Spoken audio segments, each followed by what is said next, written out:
Recently, I shared a video covering how much money I spent annually on my training when I was working my way up through the ballroom competitive ranks, newcomer amateur through professional championship level. Today, as a follow-up to that, I'm going to share ways that I saved money in that process, because when we are competing, especially in those upper echelons, we are spending every single penny we can to become a better dancer, right? Okay, so let's roll. Number one, I saved a ton of money on airfare. Here's how. In the United States, when you have a credit card, in my case, I always researched the credit card that would give you points in exchange for air miles or airline tickets. And if you do research online, you can find the credit card that's going to yield you essentially the most airline tickets for each dollar you spend. And in my case, I had a company card where I was allowed to keep all the points for myself. And I spent a lot of money, legitimate company expenses, on this credit card. And then I was able to redeem these for airline tickets. Now, I was never able to redeem them for international tickets because those are quite expensive, but I covered the cost of nearly all of my tickets domestically, meaning from here to New York, for example. So a ton of very expensive airplane tickets based on credit cards where I could exchange these points for airline miles, okay? Number two, at the time when I would pay for airline tickets, if you book 1 to 3 months in advance, you'll get the best price on domestic flights. For international flights, usually that sweet spot is in that 2 to 8 month period. If you book outside of that, I found you end up paying a lot more, pretty reliably, okay? And at that time, I would also check all the websites. This day and age, you have a lot of tools like Flyscanner, Google Flights, where you can enter in a destination and it'll price compare for you. For Pete's sake, that is worth 10 minutes on a website to save yourself hundreds of dollars every trip. Hello. Okay, number two, I saved a boatload of money on hotels. Okay, so when I went to a comp, I was not on vacay. I gotta tell you, we pig-piled friends into these hotel rooms. We would share beds, we'd sleep on the floor, didn't matter. We saved a lot of money that way, right? Also, when we go to England, it's cheaper to book a B&B than a hotel. So we would book those B&Bs, or I would rent a room from various coaches over there, because many times people will let out a room in their house. That's a great way to save money. When I flew to New York, which I did every month, I would stay with friends in Brooklyn. Okay, because I'm from clear opposite coast. But when you're a competitor with time, you grow to make friends, right?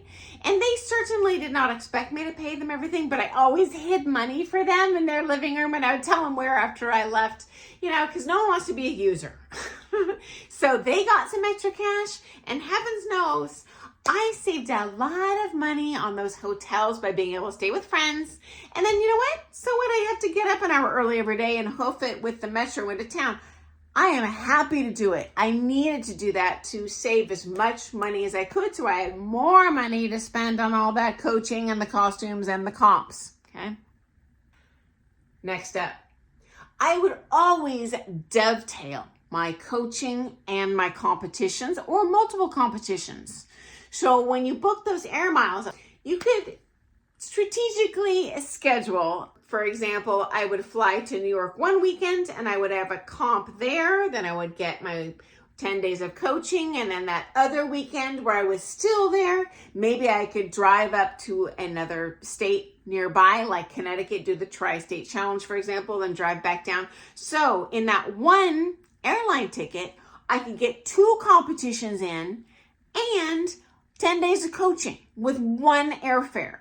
Not to mention the savings in terms of work, because there's an opportunity cost, right? When you leave home for a comp or something. So I might as well cram in as much as I can, and then I can go home and make money again to pay for all this stuff, okay? So dovetailing these events as best you can, wise investment of your dance dollar. Next up, costuming. before I got a sponsor, I would purchase my gowns from New Zealand because there was an excellent exchange rate. So you might just kind of dabble around on the internet, see what country you might be able to get that same costume, but pay a little less, okay? And also, often I would do my own stoning. This depends on the design of the costume because it's really important to look professional out there. I never made my own costumes. I do know how to mend and sew by hand, but I certainly could not make a professional looking costume. So it's really important that you have that base made by a professional, in my opinion, especially when you're at the championship level.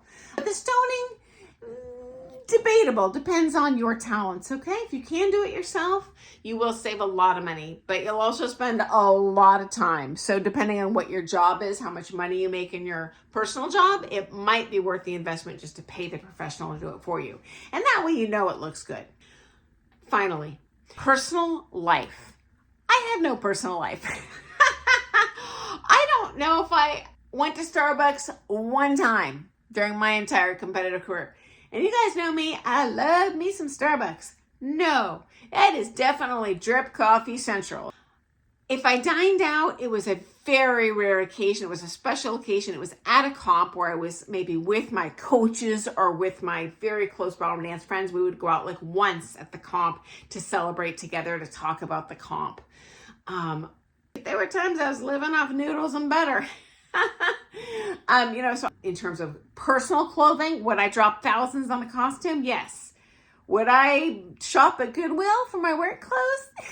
Yes. I'm not proud, but I did it. And you know what? I don't regret it one iota because I was able to get that much more awesome ballroom dance skills and info and joy out of that, okay? So anyway, I hope that's been helpful, and maybe those will give you some tools to save some money too, so you can become the best dancer you can be. Okay, guys, I look forward to seeing you first thing tomorrow morning for some more things ballroom dance. Thanks so much for your questions. And guys, I say this all the time, but I cannot thank you enough when you give me a thumbs up when you see the video, because I do refresh all day. I never watch my videos, but I look for that thumbs up and I get so stinking excited every one of them I get. It's like I just won an Academy Award. Okay, guys, I'll see you tomorrow. Happy dancing. Bye.